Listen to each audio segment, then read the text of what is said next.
Hi everyone, welcome to Homerino Collectibles, and today I'm going to be doing another figure from the Terrax wave. This is the Extremis Iron Man figure from Marvel Legends, and this is a figure that I've been wanting to open for a while to get into my main Avengers lineup on display. However, I've had more new and old Marvel Legends and lots of other collectibles since this, and since I've been doing the Terrax reviews. And it's just got pushed back and pushed back. So just to let you know, there's this figure, then there's also Constrictor, and then there's also Claw, and then there will be the Terrax review. But going on to this review then, let's have a look at the packaging. Looks pretty nice, standard, slightly older Hasbro Marvel Legends packaging. On the back we have a nice image of Extremis there, and then we have a tiny little bio right here.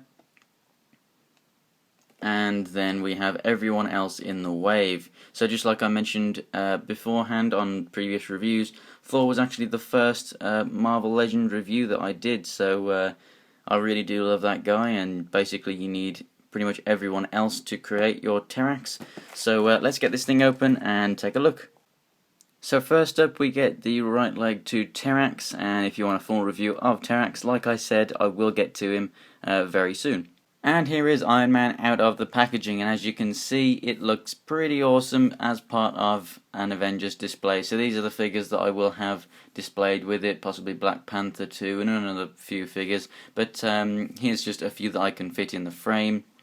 And as you can already see, there is one major downside to this figure, and it's just kind of like the size, because he should stand pretty much as tall, or if not a little bit taller than Steve Rogers, and he should look like there's someone in the suit. I mean, if you look at the waistline, he's got about the same waistline as Ms. Marvel, really. And just before I carry on, just want to let you know that every single figure in this review, including the recent two pickups right here, are on my channel. I have done reviews for all of them, so you can go ahead and check them out.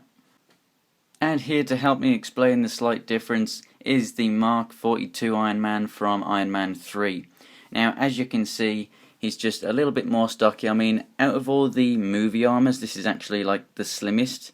And you can see that he's still more stocky than this guy. He's a little taller, so he fits more in scale with other Marvel Legends. This guy's just a little on the small side. I mean, look at the size of the heads. I mean, that's absolutely crazy. I mean, if we take Black Widow's head here, her entire head is bigger than his helmet, and there's supposed to be a head inside that thing. So, yeah, scaling is one of the problems with this figure. There is a Marvel Select version that is bigger, but I feel that it just looks a little bit different. It's just like a different artist's interpretation of it, and this is the particular suit that I really like, the style of Extremis suit that I like.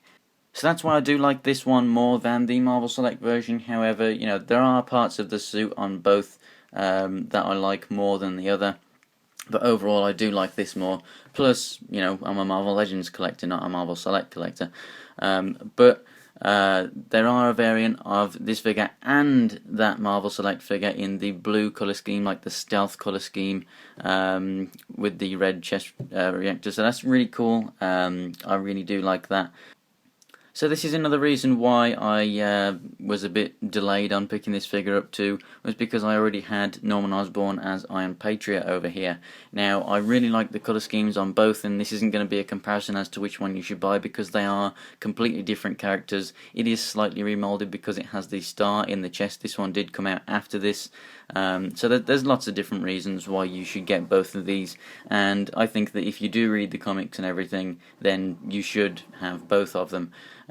Which one do I prefer more? I think this, just because I've been wanting it for so long to put in my Avengers display, but I really do like this figure a hell of a lot. And after a while, this will probably take the place of the better one out of the two in my eyes too, but yeah, going on to this figure then, the articulation is great. This is something that really pulls it back. I mean, it's not great in the legs, to be honest, but the upper body really does pull it back and say, who cares about scale, because look at what you can do with the head. Finally, you've got an Iron Man figure that you can actually put the head all the way up, and you can get some great flying poses with it.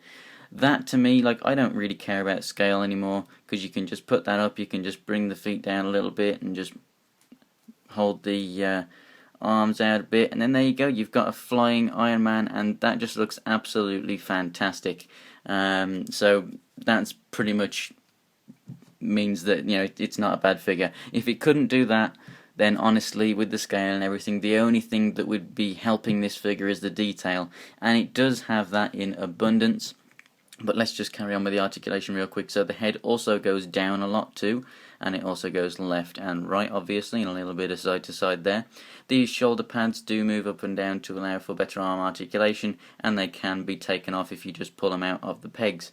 So the arms go out this much and rotate all the way around. It has a bicep swivel, double jointed elbows, the hands go a full 360 degrees and can go in and out. No outer hand guard or anything, so there's no need to worry about not being able to get it into a repulsor pose. That is also a major plus for this figure, because a few Iron Man figures, you can't actually get them into that pose because they have a hand guard.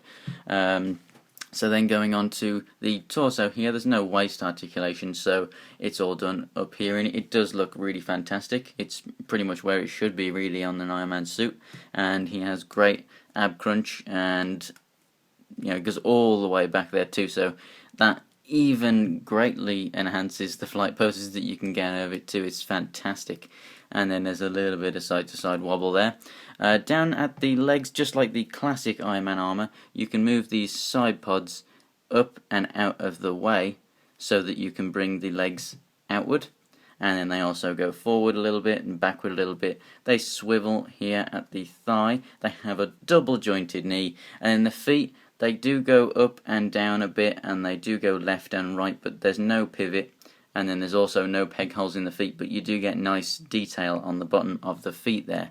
So overall, some parts of the articulation aren't too great, but then other parts of it just, you know, bounce straight back and really do stop this from being a bad figure.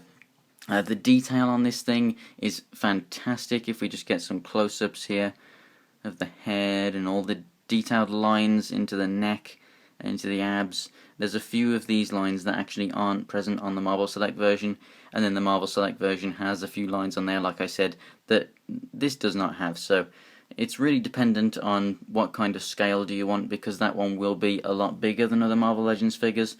So if you want an Iron Man that towers over some people, then that's fantastic. You can go ahead and pick that one up. Yeah, I think really scale is the only thing that's going to be hindering this thing in the long run, really. But hey, if you want an Extremis armor, it's an awesome storyline, so I really do like the armor from the Extremis book, and I just think it's right now just the iconic armor for Iron Man.